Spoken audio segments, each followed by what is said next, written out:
here. So as we're talking about that, this is something crazy I saw. So here we go. We have more troops are going to move to the Middle East amid all the Iranian threats.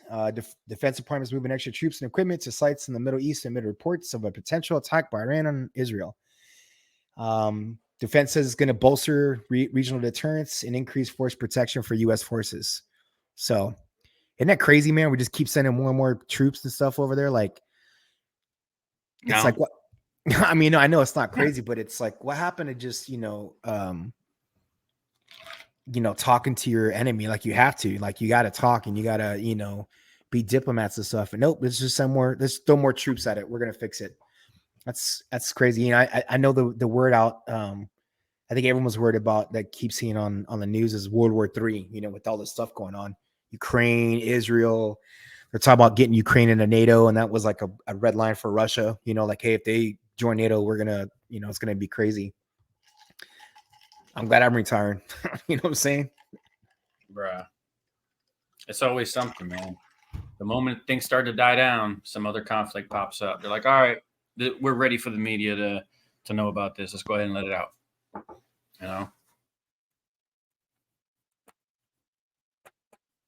Crazy too, because like there's so much stuff wrong with our own country. Like, why can't we just keep our nose out of it and just do us? Like, I know we got a lot of interest over there, but damn, dude, like, we gotta like take care of our own shit at first, like, and stop worrying about everybody else. You know what I mean?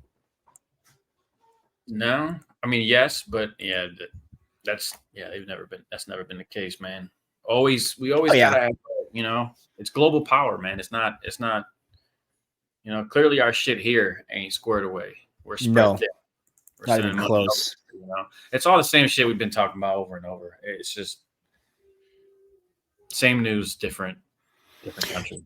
Yeah. So there's a certain general who was on the Pentagon who had said that the Russian army is 15% bigger than when the war started. And then said that if we don't keep supplying, equipment, money, and that to Ukraine, they're going to lose the war, which I don't think they were ever going to win ever. Like, there was no chance for them to win. You know what I mean?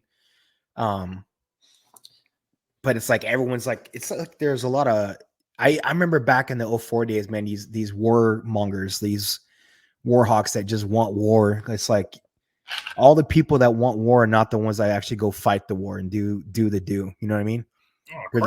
They're always the fat asses that sit on their desk and shit and, talk and send people money over there and, never really look at the outcomes of it, and the price we pay both in blood and in money. You know what I'm saying? Like, it's crazy. Like, think about how much money they lost in Afghanistan, Iraq. I'm sure they're losing money in Ukraine right now. Like, it's crazy, man. You know what I mean? War is a money game, though. Like, war, war just brings jobs. It brings, the economy is going to boom if we go back to war. I'll tell you that. Oh yeah, definitely. It will. It'll boom because now you're going to get.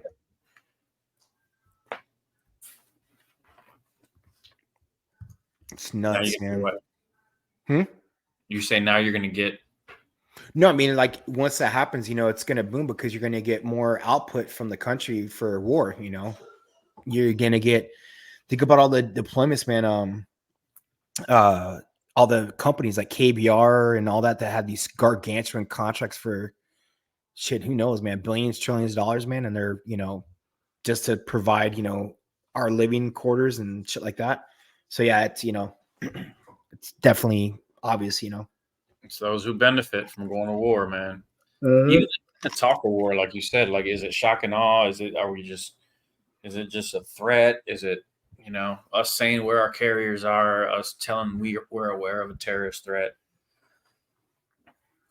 I remember when the Ukraine thing happened. I was at the Sergeant Major's Academy, and I remember like our government was like, "Hey, we'll give this, and this, but we're not going to do this." And then we do it like, "Hey, we're not going to provide this." And then a few weeks later, you know what? We're going to go ahead and provide it. Fuck it. It's like, why even like say it in the first place, man? Because now people are going to call you liars, and most of them know you're going to provide this. Yeah. And then secondly, I got the Middle East, right? We went to Iraq and Afghanistan for their thing, and Israel's our partner, but Ukraine is like a small little tiny country. Like, what? They don't give us shit. Like, why are we even over there? Obviously, it's a proxy war against Russia to try to drain all their money. But if you look at all the sanctions they put on them, Russia's still doing fine. The ruble still is worth as much as it is, and they have tons of oil. They outsource and shit. So it's like what's the real reason for this? You know what I mean?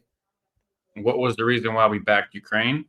No, yeah, but I know why because Russia invaded them, and our logic was, hey, if they invade Ukraine, they're gonna invade other countries, right? Well, my question is, think about it. When Obama was president, Russia invaded Crimea and they annexed Crimea, and we didn't do anything to them. So why now? You know what I mean? Like it's weird, you know? Well, that's what I'm saying. It wasn't just because Russia.